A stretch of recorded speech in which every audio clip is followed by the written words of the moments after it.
Welcome, everybody. We are here for another self-love conversation. I see we have somebody joining us. Welcome, and I know that we'll be more here.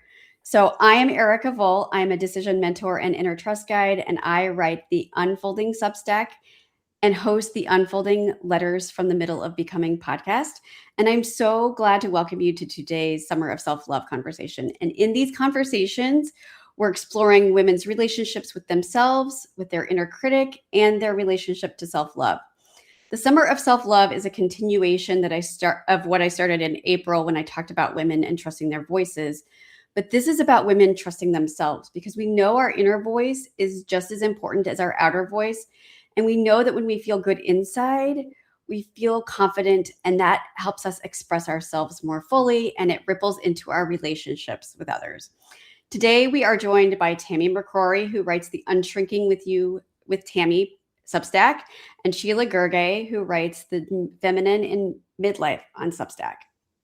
So welcome, both of you. Hi, Sheena. Hi, Becky. Thank you for joining us. So I'm going to start with Csilla because you were the last one I mentioned. So tell us what about you and what brought you to this series and to Substack. Thank you, Erica, and everybody joining. So my name is Csilla. What brought me to Substack and to this series? So Substack, I started maybe 1.5 years ago. I started writing articles before I was doing videos on other platforms, and somebody recommended it to me. And I tried with writing, but didn't get any traction. Wrote 3 articles, and then I left. And then last year I started again in November, and this time seriously. And I started writing articles every week, and all the time I was on Substack. I write about how to connect to our feminine energy as women in midlife. I'm 48 now. I was 47 because last week it was my birthday. But now I'm 48, and connecting to my feminine energy after I left corporate. I worked in corporate for 20 years, and 3.5 years ago I left, and since then I connected to my feminine energy, and basically it has changed my life. And that's why I'm so passionate about sharing it with other women. Before connecting to my feminine energy, it was self-love, because that was my big challenge. It was for a long time. As I embraced more myself and loved more myself, I wanted to share it with other women. So before it was self-love, and now I talk about feminine energy. And so this is what brought me to Substack. Basically, I heard that this is a really nice platform, and it is true. I have found really nice people and made some wonderful relationships here. And to this series, I'm very much a ramble around, so I have to get focused. So this series, to Erica's Summer of Self-Love, I featured Erica in one of my co-authored articles 2 months ago. When I got to 100 subscribers on Substack, I was very celebrating it, and I had this idea of doing articles with many women, not 2, 3, but around 10 women in one article, around different themes. And the first one was joy, and the second one was beauty, our relationship to beauty after 40, because the majority of women who follow me and subscribe to me are after 40, and over 40. And so Erica was featured, and that's how I got to know her. And then she offered me to also participate in this Summer of Self-Love series, and that's how I got to know Erica, and that's how I'm here. Yeah. Well, thank you, Csilla. I'm so glad you're here. And so, Tammy, tell us about you and what brought you to the series and to Substack. Okay, so what brought me to this series was I had Erica on as a guest for my podcast, which hasn't been released yet, so stay tuned for that. I just felt really connected to Erica right from the beginning. We are in a in the same business community with Julie Ciardi, and I during the podcast was hearing about the Summer of Love series. And I just immediately thought like, wow, that is so amazing. I would love to be involved in something like that. And then afterwards, when we were done recording the podcast, she so graciously invited me. And because of how she explained it, I was a little nervous because I was like, oh, Erica, like, this sounds incredible. What is the cost to be a part of this? Because I just seen so much value. And when she said, no, I would love to extend this invitation to you for free, I was really blown away, Erica. Like, I don't even know what. I was like, where do I sign? Like, what do I do? Like, I was jumping up and down. So I was, yes, please. So grateful for that. So that's really how I came to this series and to Substack. I had done my first post on Substack like 4 years ago when I was following Perdita Finn. She's an author in the States. And I mean, when I came to Substack to start writing articles, I had no idea what I had been sitting on. I'm really treating it like a publishing house. I have a podcast. I've got live events that I host on Fridays for Fashion Maneuvers, and just really exploring. It just feels like one big experiment. I don't know what's going to work, but I love being on Substack, and clearly look at what's come of, I mean, just being able to show up in a different way than I have before on any other social media platform. So I just see this going different places than I've had a chance to before, which again makes it all a big experiment. That's really what brought me back to Substack, was the experimenting and meeting, connecting, growing. Yeah, I love the connecting. I mean, I know people from all over the world. Like my last, my excuse me, my April series on Voice had people on 4 different continents. It was just New Zealand, Australia, Europe, and North America. It just blew me away. I was like, how, this is amazing. And like, I've only interviewed one person in the US. And so the rest of you are all in other countries, and I just love it. I absolutely love it. So thank you both. So I want to start with like we're going to go a little bit back in our journey, because a lot of us did not, in our 20s, teens and 20s, we were not like, I love myself. Some people were, but most of us in this age are like, yes, but I could list all of the things that were wrong with me. And we would pick ourselves apart. And so I want to talk about, like, let's go back a little bit.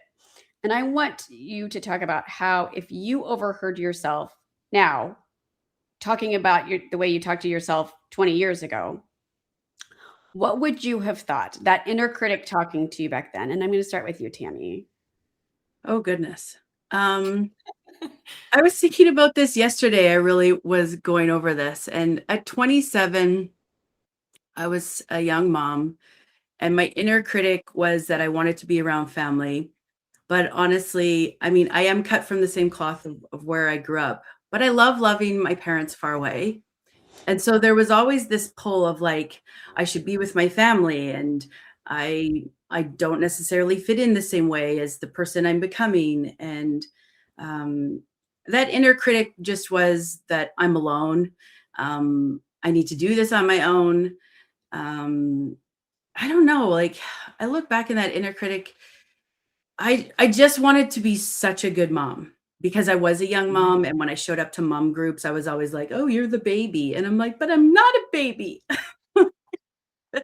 Right? Like I honestly, I felt like I had to prove that I was a good mom. And it's like all that stuff, making sure the kids' clothes are cute and they're sleeping on time and napping in the schedule and showing up looking like you're not like a zombie and are, part of the living dead because you're not sleeping and all of that sort of stuff. I felt a lot of pressure in a lot of areas.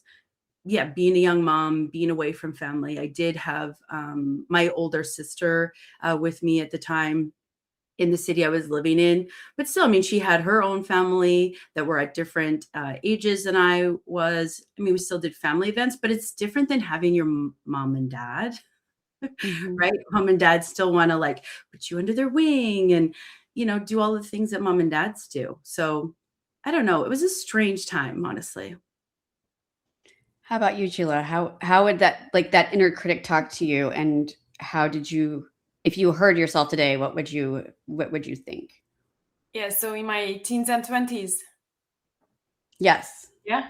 Yeah. Yeah, so now I'm very I can write about my inner critic in my teens and 20s, but I think in that moment I wasn't conscious at all about criticizing myself. So I started self-development and my interest when my second daughter was born. That's when I think my self-love journey started. But before, I wasn't conscious at all. And when I was a child, and when I was a teenager, especially in the earlier years, I had very excellent grades. Like the first year in school, I had all the best grades, and so, so that was the very first year. And now thinking back, I think that was actually a bad thing, because the baseline for me was to have the best grades. So when you have the best grades, everything else is just always getting worse. So, and getting lower. So it's like if you win a competition, then afterwards is like, if you don't win a competition, then you are not doing it good enough. And so in my teens, I thought basically that now I identified, but basically I thought that I had to be excellent and had to have the best grades to be loved. And then that was like a school thing. And then when I became an adult, like in my teens, and also I became a young mother. I mean, my first daughter was born when I was 28, and my second when I was 30. And I was working also, and then I thought changing from the best grades to being the best in all your roles. So basically also the best mother, as you were saying, Tammy. For me, being a mother is also like, we have so many roles as women, and it is one of my most important roles. I mean, I take it very much to my heart to be like a good mother. And so it was like, be a good mother, be a good daughter, be a good wife, be a good employee, be a good friend. And like some of these roles clash between each other, because, for example, if you are the best employee, I was working half time, I mean 70%. But if you focus on your career, you are like best employee, that's what you want, then you probably are not going to be the best mother, because your children need time, and your work needs time, and then your husband. I mean, and also being the best daughter is like different from like being the best wife.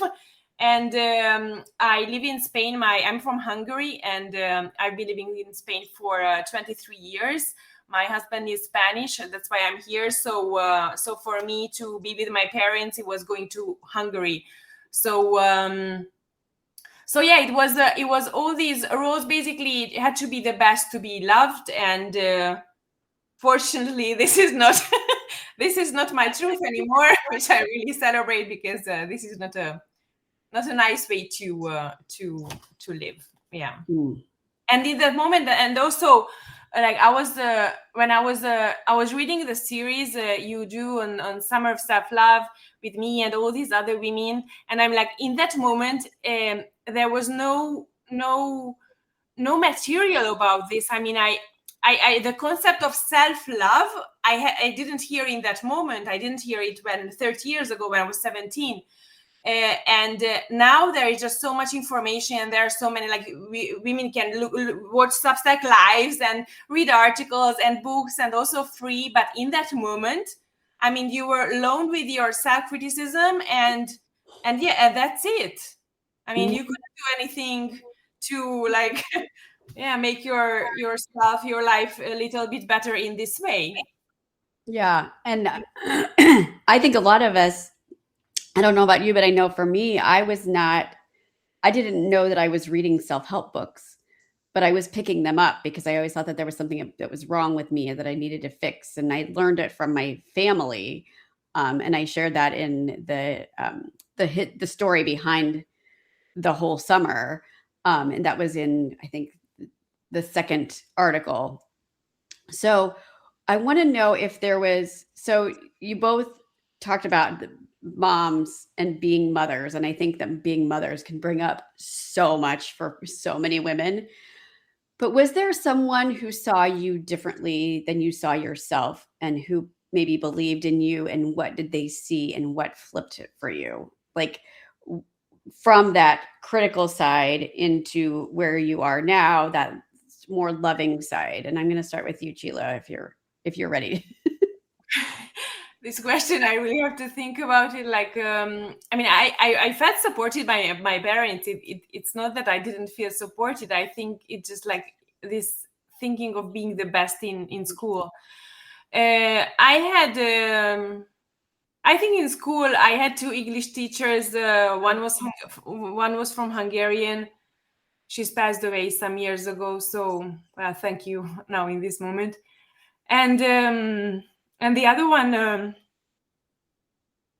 one was a Scottish English teacher from Scotland, because I went to a bilingual English-Hungarian school, and I think they supported me a lot, and praised me, and also my grandmother.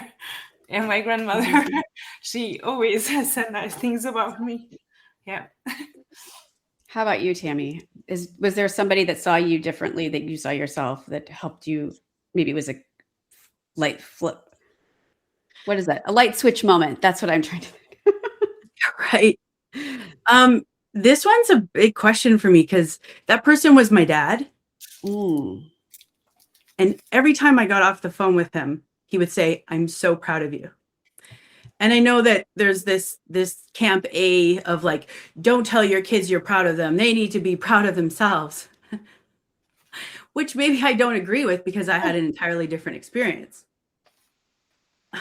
Oh, I see tears. Are you okay? Yeah. I mean, now I can cry or not. No, I think it's very good when we can cry. Yes. I just noticed that I'm like lost in my own world. I'm like, there's tears. Hot. But yeah, it's very activated for me too, because my dad has passed in 2019. So I think the shift for me was that I noticed that I wasn't being told that all the time. And see, I'm activated right now, which I totally was not trying to do, because I'm like, I'm going to be strong and talk about all of these heavy things.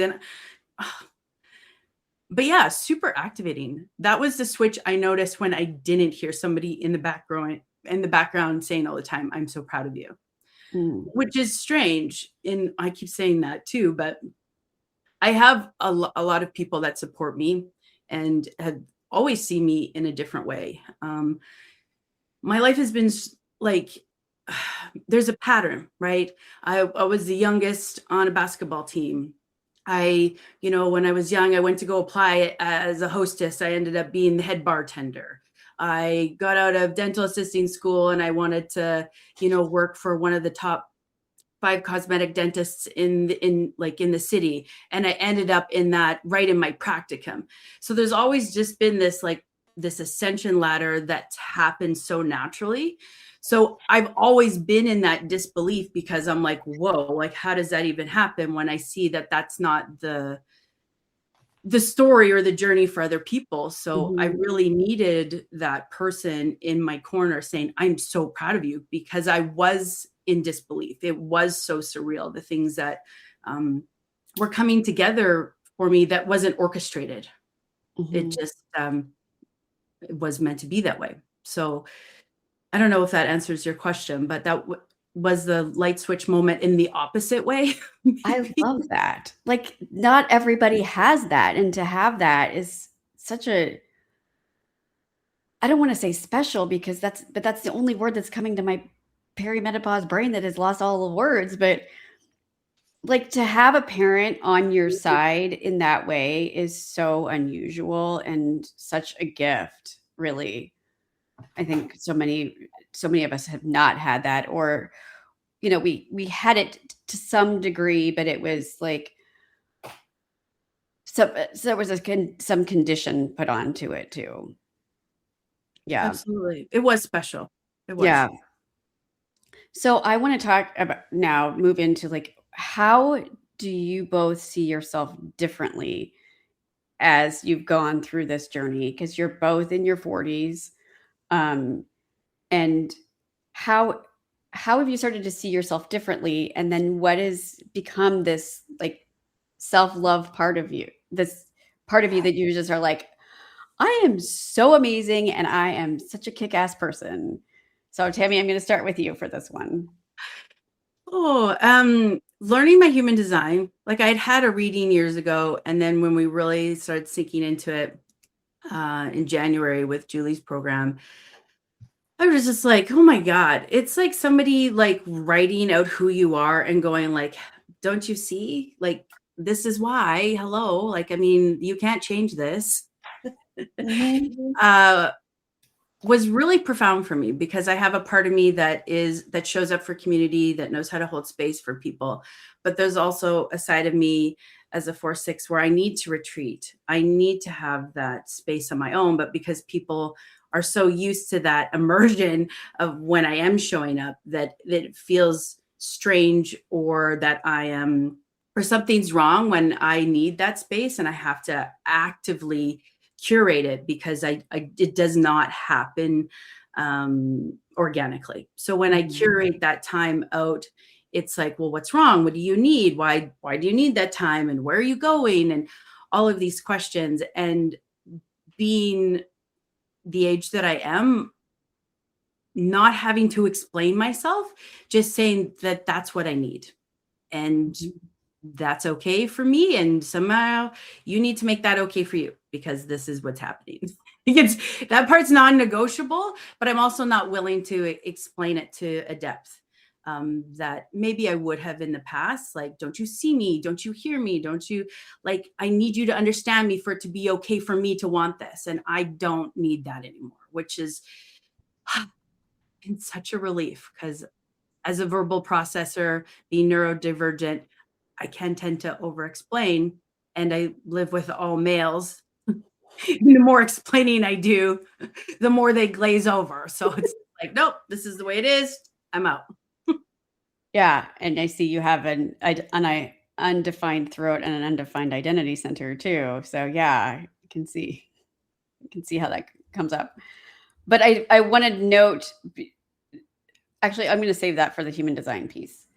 Csilla, I want to hear from you about this. Like, how have you started to see yourself differently? What are things you've done? I know from your interview that there are other things that you've done that I'm just like, you go, girl. Oh my gosh. The things that you're doing now are just amazing. So I want to hear from you. Yeah, thank you. First, I wanted to reflect on what just Tammy said in the previous question, because it resonated with me a lot when you were saying about like your father was saying that he was proud of you, and so like I have this need to be celebrated, and I don't feel celebrated enough. And now on my Substack, like I celebrate, like this is one of my themes. Like I celebrate women, and in different forms, like co-authored articles or doing shout outs, or in different forms. But I was thinking that maybe I'm doing this because this is what I need, and I definitely need more celebration in my life. So I have two daughters, and they are 17 and 19, and I tell them, like, I celebrate them, and I know how needed, how necessary it is. And so I just resonated a lot with what you said, Tammy. Okay, so the question is, Erica, about like my journey from then to now. How have you started to see yourself differently since this inner critic side? Yes. So basically, my self-love journey, I identify it as starting when my second daughter was born. I was with a baby and a toddler at home, and I started going to yoga classes. And I started dedicating time to myself. Before, I didn't do like any self developmental things like that. Well, when I was a teenager, but you were saying, Erica, that you didn't know that you were doing self development. When I was a teenager, I was reading some Jose Silva, the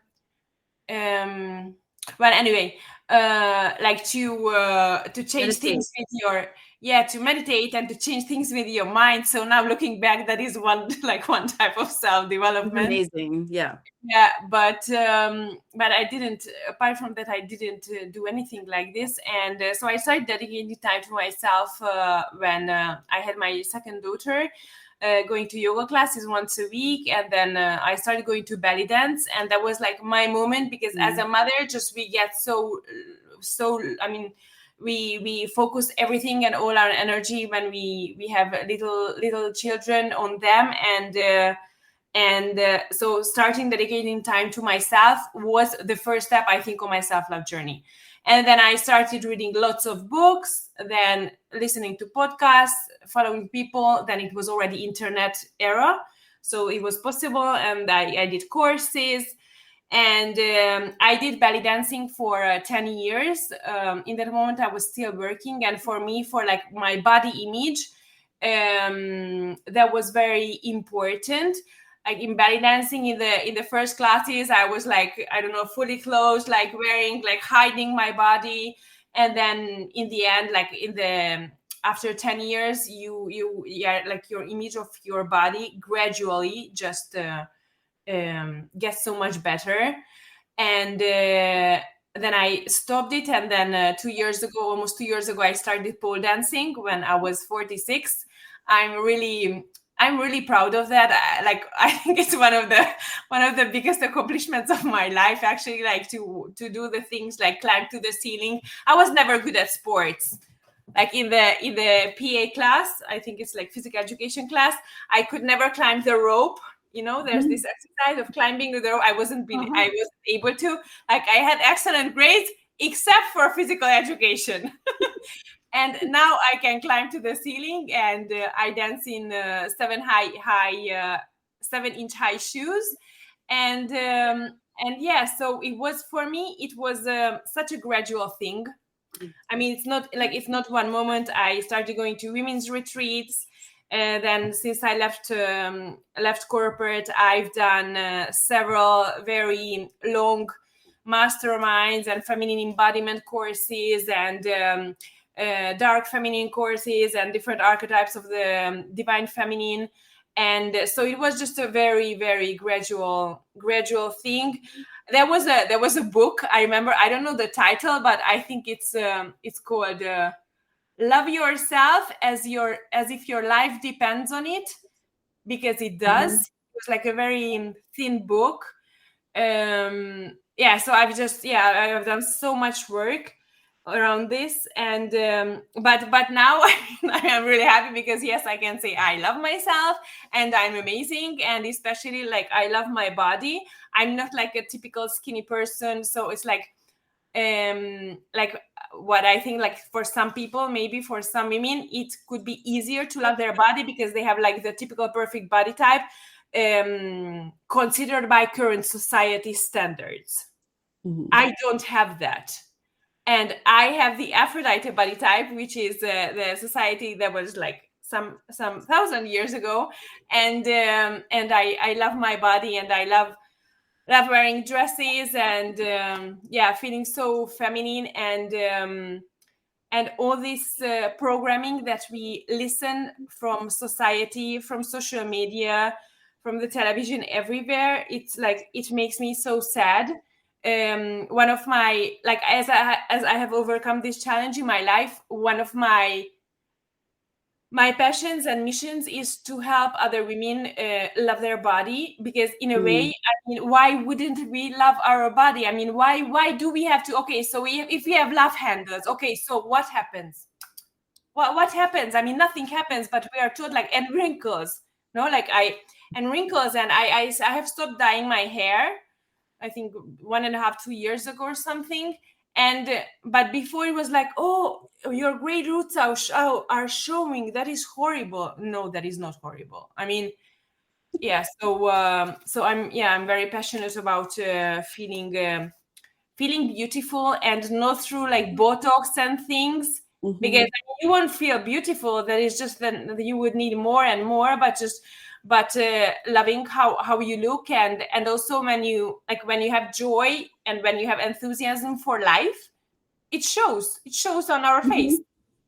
Yeah. I mean, it's not the I don't know. So yeah, that was it was a very to sum up, it was a very very gradual thing, and I have done lots of work around it, and I don't think it's like a 1 minute thing. Okay, somebody tells you one thing and now you will love yourself for the rest of it. No.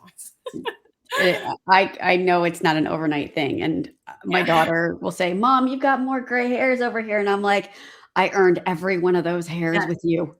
I Yeah. celebrate those gray hairs. I'm I like, celebrate "Yes." those. And it totally freaks my kids out. They're like, Mom, what are you doing? I'm like, I earned those babies. Like, I will like get excited when they tell me I have more gray. Yes, I know. I'm like, I earned that. That is a fight that we had, and I might have lost, but I still got a gray hair out of it. Like, so I want to dive into a piece that is really has come about from the summer of self-love. This was not in my plans when I first started working talking about self-love, but I have been identifying parts of the human design chart that I know are related to self-love. And the traditional teachings is that we have one gate that's like related to self-love. And for those of you that are into human design, it's gate 10. But as I've been going through the summer, I've been looking at various other pieces of it. And I wanted to explore these because this is really about our relationship with ourselves and how we love ourselves. And disclaimer, this is not part of the traditional human design teachings. This is my own interpretation. And I want to be very clear about that. But I've looked at both of their charts. I've looked at Chilla's chart and Tammy's charts. And I have identified the pieces that are related to self-love. But I also I don't bring this up with the other people that I've talked to, but to have both of you here and you both have a defined ego and motivation center, I just think is so amazing, because that is like your work. You have a very consistent way of feeling worthy. And so that's not necessarily something that a lot of us have. I felt like I had to prove my worth through my entire life. And so to have both of you here, and I'm like looking at your charts and I'm like, they both have a defined ego center. That is just freaking amazing. And I think it's part of your journey too. And so you both have, I'm not going to reveal exactly what the gate names or numbers are because that's part of my workshop at the end of August. But you both share two of them that I've identified. And the first one is about, I'm going to bring up what the inner critic said, and then I want you to just talk briefly about like how it showed up in your life and maybe how it's shifted for you. So the first one is with the inner critic is, who do I think I am? I'm not creative enough. No one wants to hear what I have to say. I'd rather stay small than be criticized. Tammy, I'm going to start with you because you're just the first. You're like My Kermit the Frog face. I'm like, no. You're emoting so much. I'm like, okay, she's that. Okay. This really speaks into the unshrinking aspect of why I'm so passionate about this. Okay. My brain just went so many places. So can you just go back and just re-say that question so I make sure that I answer it? So this is what the inner critic said, and I want you to A, talk about how it showed up in your life, and B, like how you've reframed Okay, I got it. So who do I think I am? I'm not creative enough. No one wants to hear what I have to say. I'd rather stay small than be criticized. Right. Okay. This is still so activated in my life because I march to a different tune. There's nobody in my life that has a life online, right? And so there is two separate worlds.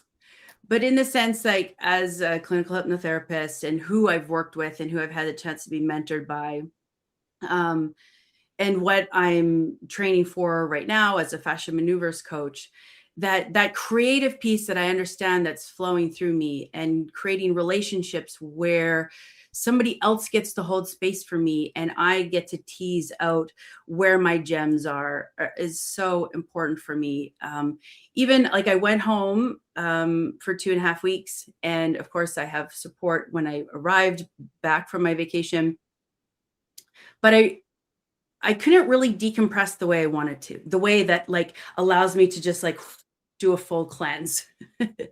And it wasn't until I had one of my weekly masterminds with her name's Vanessa. She's also in Julie's world. And we've just connected so beautifully. And it wasn't until, I don't know, we have 2 hours together. And during the time, I was just like, this is what I've been missing all week. This is such a unique container where I get to be vulnerable, where I get to be held, and I get to work through stuff the way I need to work through stuff. And it just blew me away. I'm like, I did that for myself. I showed up for that.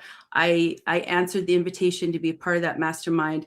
And it's just things like that that I'm noticing that continuously are showing up for me now. I didn't fall in love with my voice. I mean, as a hypnotherapist, I use my voice. I get paid for a living to use my voice. I did not fall in love with my voice until I started doing my podcast episodes on Substack.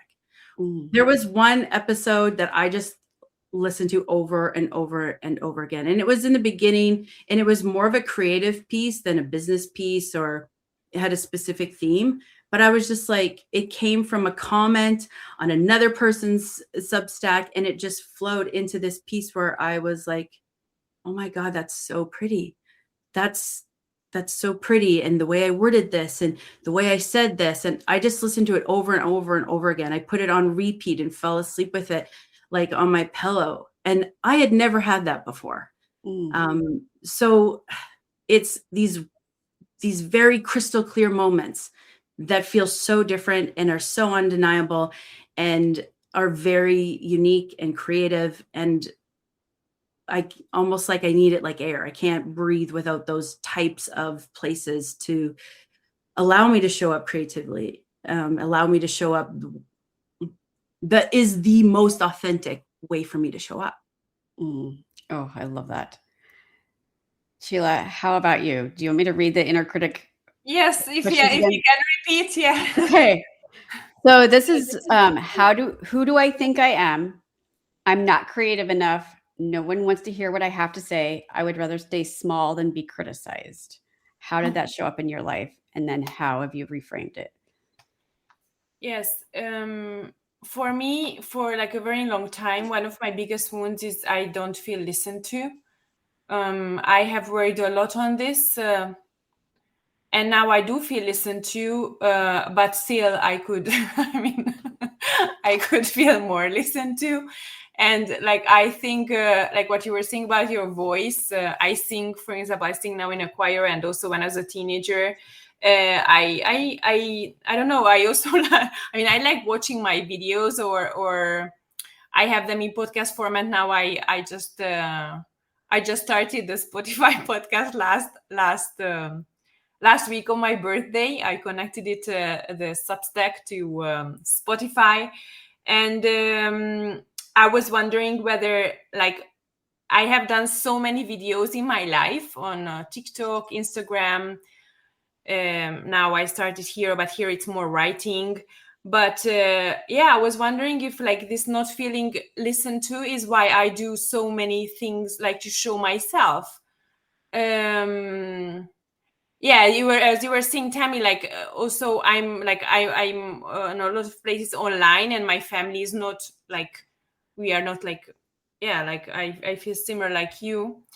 And about not feeling creative, it is not one of my wounds, but before I didn't feel very creative, but now what I'm doing on Substack is so creative that I'm really in awe of myself, of how many creative things I'm doing actually.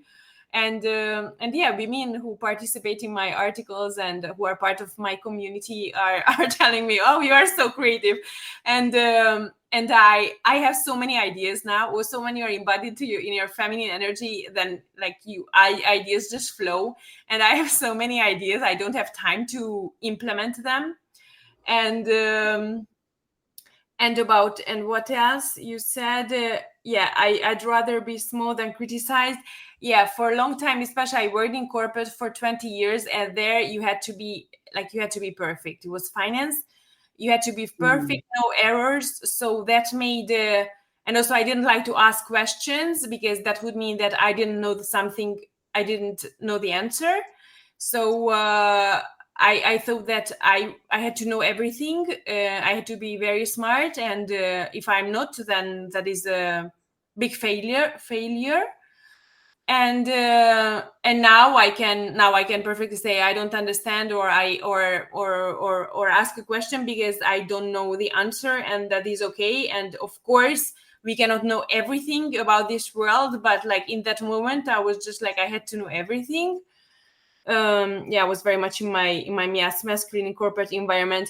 And about being criticized, like before, like as I like we cannot create if we fear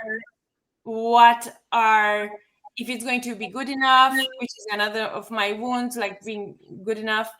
So if we fear whether it's going to be good enough, then we cannot create, because it paralyzes us. So I have improved a lot in that sense, and now I just do the things, and some things people love and some other things people don't love. I mean, I don't really know, but the thing is, I mean, if I love it, then wonderful. And also I have this need of just expressing myself. I have this need of expressing myself, and as I learn more things, either about the feminine embodiment or anything, I mean, we always grow. I want to share it with others, because what helps me, I want to share it with other women, and I cannot. I don't like suppressing myself anymore. I've suppressed myself so much, I think, in my life. And now I'm on my soul mission, and I really need to express myself, my truth, what's important for me, what I believe. Yes. Yeah. So I feel like you also just talked about the other one I was going to ask you about, which was that shows up for you is feeling different and not fitting in and not feeling normal and not being belonging. And I feel like that one for you just shared it so beautifully, in addition to what we were just talking about. So like they feel like they're coming up very similarly. Yes, feeling different. I mean, I hadn't identified like feeling different, but definitely I was different. And before and also now, like many things that I do or don't do are different for how people or women live their life.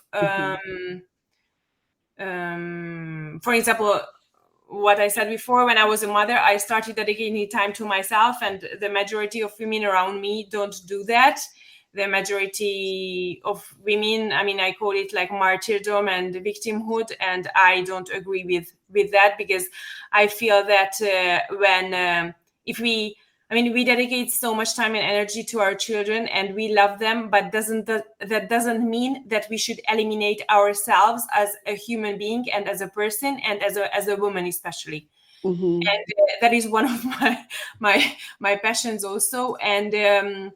And I don't know, like I stopped drinking alcohol here, like in Spain, like this is not common. I don't have notifications on my phone, for example. It is not so easy to reach me. I don't have and I watch, so like many things. And now I don't have a corporate job. I work from home, and so yeah, there are many things that make me different. But also what you said about belonging, like I've been living in another country I've also lived in other countries, but I've been living not in Hungary but in Spain for 23 years. And yes, I mean, it's not my country, but I mean, I love Spain, but yeah, I'm different. I mean, when people talk about how was in high school their favorite movie or this teacher, or I don't know, I wasn't here. So Yeah. so yeah, it is I do have that not belonging thing. I have been working on it also, but not fully there yet, but yeah. Yeah.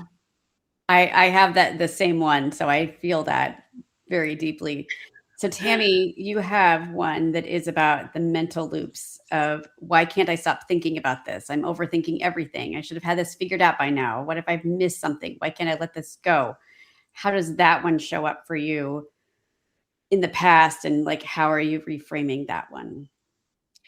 Yeah, that showed up big time. So I would spend, days reviewing what people said or why they said it and why did I say that or where their body language was or how the room shifted. Over analyzing everything and like, was I wrong? Should I said that? And oh my God, it was like torture, honestly. But that was really in the early years, that was my undiagnosed ADHD, because women with ADHD are hyper up here. Mhm. So for me now, I really feel that line 6 and the 4-6 of being the observer is really powerful for me when I am going into situations that I'm preparing for. Like my big trip back home, my husband and I, we go for a walk every night and with our dog. And on our walk, there's 2 trees that we visit with. I always ground myself with the trees. And if you're into, the Akashic records and mycelium and everything being connected, and just think of like the avatar and the tree of souls, right? It's kind of like that idea. And I go to the trees and I ask it, the quantum questions, the open-ended questions. Who and what do I need to be to show up for this next version of myself? And why is there so much money in my bank account? And all of these quantum things that I can layer in. And so kind of going back to the preparing and being the observer is I've come up with this phrase of being the beyonder. Mm-hmm. And being the beyonder means I'm not meant to be in the mix. And that line 6 of the observer, I'm not meant to be in the mix. I'm meant to see further out. I'm meant to see the patterns, which is all kind of really throughout my life come very naturally for me. But to be in that position where I am being asked and inviting and not imposing or being dominant in situations where I was an athlete and I can be very assertive. I was trapped in my masculine energy for decades. So, I can be very assertive, and letting that go has been just a really beautiful settling in my body.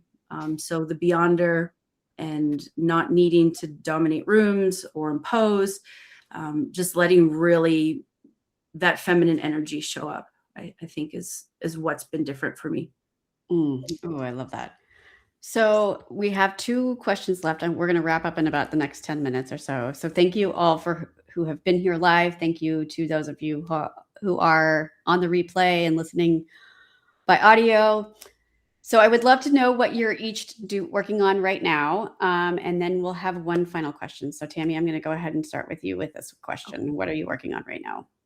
Well, I have taken a break for almost a year now of doing one-on-one consultations to work on my business and to work on myself and be in this beautiful place I am now. So I'm opening up my one-on-one consultations again. So that's been a process all in itself, and how I want to show up, and really layering in that unshrinking for women that are finding themselves that they're in the right rooms because of their credentials, but they're still shrinking their voice and not speaking up at meetings, that they're missing out on leadership opportunities, possibly promotions, and the respect from their peers. Just really defining that message so that my one-on-one consultations are being opened up to the women that need me the most. That's really, I'm honing in on that. Very cool. Csilla, how about you? What are you working on right now? Thank you, Erika. On my Substack, I do several co-authored articles. I started this series in April, and I feature women over 40 usually on different themes. And so if I feature my subscribers, and so if anybody wants to be featured, that will be for September. I don't have the theme decided yet, but now in July it was Summer Dreams After 40. And the next one in in August is Wild and Sensual After 40, where there is one place left. And then I will send the call for submission. So this is what I do on Substack featuring women. And as I said before, I just launched my podcast also on Spotify. So this will also be available on Spotify. And for me, I don't know, just connecting my Substack podcast to Spotify seems like a really huge thing because I'm also on YouTube, but shared some things. But being on Spotify is like, wow, that was huge. And also I'm opening one-on-one consultation for women over 40 who or over 50 and 60. I have several subscribers who are over 60. So for women who want to reconnect to their feminine energy, and who have been responsible or working in corporate environments or 9-to-5s, and have been operating in masculine mode, and women who want to love their age and want to feel beautiful at any age with their wrinkles, with our wrinkles, because they are there, and also who want to love themselves and feel joyful and want to dance. And so I have spots for one-on-one mentorship. This is the next thing I'm offering. So if somebody wants to do it, just can DM me on Substack. Very cool. Okay, well, thank you both. My one complaint about Substack Live is I don't get to thank you both afterwards and send you all the accolades and all the I love this so much, but I love this conversation. You were both I was a little nervous about two of you, but this has worked so beautifully. I loved it. I loved the conversations. And for my paid subscribers, I'm doing a workshop on finding self-love, and I'm calling it the self-love code. And we're going to be diving into where our inner critic sort of started, because it's then just start with, our family. It's actually started in our human design chart, and we're going to explore that a little bit. And then we're going to be starting to talk more about self-love and human design. And then in the August paid workshop, we're going to be doing really diving into the different areas that I have explored that are related to self-love and human design. So if you are not a paid subscriber, I invite you to upgrade and to attend the workshop on Thursday.